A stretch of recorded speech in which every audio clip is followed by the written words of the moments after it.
How Netflix's K-pop Demon Hunters became Gen Alpha's Frozen. The ultra-popular Korean pop-inspired feature is the most-watched Netflix animated film of all time, and the streaming service's most popular English-language film ever. When cake decorator Joy Lo took her 7-year-old daughter, Ellis, to a friend's barbecue over the summer, she didn't know she'd be kicking off a months-long obsession with K-pop Demon Hunters, the ultra-popular K-pop-inspired animated feature that has steadily grown in popularity, not just in Canada but around the world. Our friend was playing the music videos on loop on the TV, and we all gravitated to it. Joy Lo says, "We went home and watched the movie after that. And they haven't stopped watching or listening to the soundtrack or trying to recreate the characters' dance moves.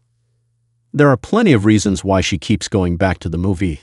Ellis says, "They have really high notes of singing, and I love that. They sing love and happiness to make sure that the demons go back where they belong. The Saja boys were so cute, their muscles were very strong looking, and it was really good design. And the message of the movie is singing and love always defeats fear." For Joy's part, she can see how Ellis connects to the music, which is very good, but also to the depth of storytelling and even familiar cultural elements. The family is Chinese and speaks Cantonese. I see her looking in the mirror and dancing to herself, and she understood the meaning behind the story. So I feel like all these things made her connect to it, Joey says. And subconsciously, it's probably good representation for her too, because she's seeing characters that look like her and eat things that she's eating. We're Chinese and speak Cantonese, and the characters are English-speaking and East Asian-looking. So she's watching people who look like her or her family. She probably doesn't realize that part, but I think that also plays into why she connected so much with the message of the movie. Ellis isn't the only kid who became a K-pop Demon Hunters superfan over the summer. Since its debut in June, the animated feature about a K-pop girl group, Hunter/X, whose music stardom is a front for their true purpose, stopping demons from taking over the world, has racked up plenty of accolades.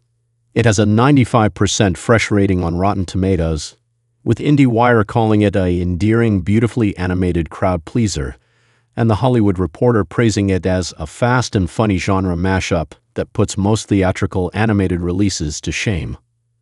The soundtrack has spent the past 10 weeks in one of the top 2 spots on the Billboard 200 chart, recently alternating with Taylor Swift's The Life of a Showgirl, and 4 songs, Golden, Your Idol, Soda Pop, and How It's Done, have landed in the top 10 of Billboard's Hot 100 chart, the most songs to do so from a soundtrack in almost 3 decades, and the first time a soundtrack has ever had 4 simultaneous top 10 singles. Earlier this month, Hunter/X appeared on the season premiere of Saturday Night Live in a sketch alongside pop star Bad Bunny. And of course, there's the views. It's now the most-watched Netflix animated film of all time, and Netflix's most popular English-language film ever. It has spent 17 weeks on the platform's most-watched movies list, this week taking the top spot in 76 countries and ranking in the top 10 in 17 others. The audience is not just kids. Viewers of all ages have fallen in love with the movie, flocking to movie theater sing-alongs and analyzing its appeal online. But it is a lot of kids and their parents. Ask these young viewers why they're such big fans of the movie, and their reasoning is simple. It's really, really good. The animation is gorgeous. Adults have drawn comparisons to another cross-generational hit, 2018's Spider-Man, Into the Spider-Verse, while the characters are a compelling mix of relatable and aspirational. There are lots of funny moments, and importantly for a story about Korean musicians, the songs don't just sound like K-pop. They are K-pop. The movie features 9 original tunes written and produced by industry veterans, including Danny Chun, Ito, Vince, Kush, Aja, and Teddy Park, and performed by Korean stars. The lead single, Takedown, features Jeon Yeon, Ji-yo, and Chaeyeon, members of South Korean girl group Twice, while Golden, the second single, was performed by AJ, Audrey Nuna, and Ray Amy. Chat with parents, though, and the conversation inevitably turns to another quality: the messages that are woven throughout the story. The female characters feel true to life, balancing silliness and friendship with a sense of purpose. And the plot touches on sometimes difficult emotions like fear, shame, and betrayal. This is especially evident in the movie's central conflict.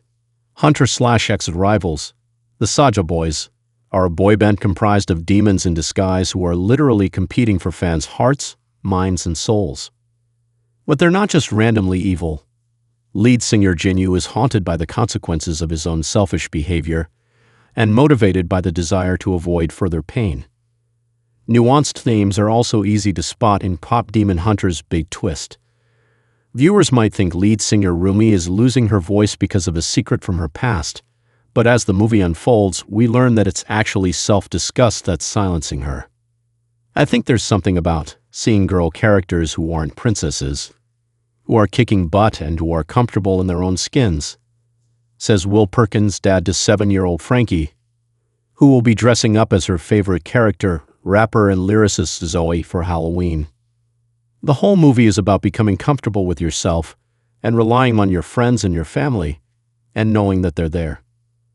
I think there's an aspect of that that's got to be heartening and comforting to a kid. Will be going as Healer Han, the eccentric doctor voiced by Daniel Day Kim.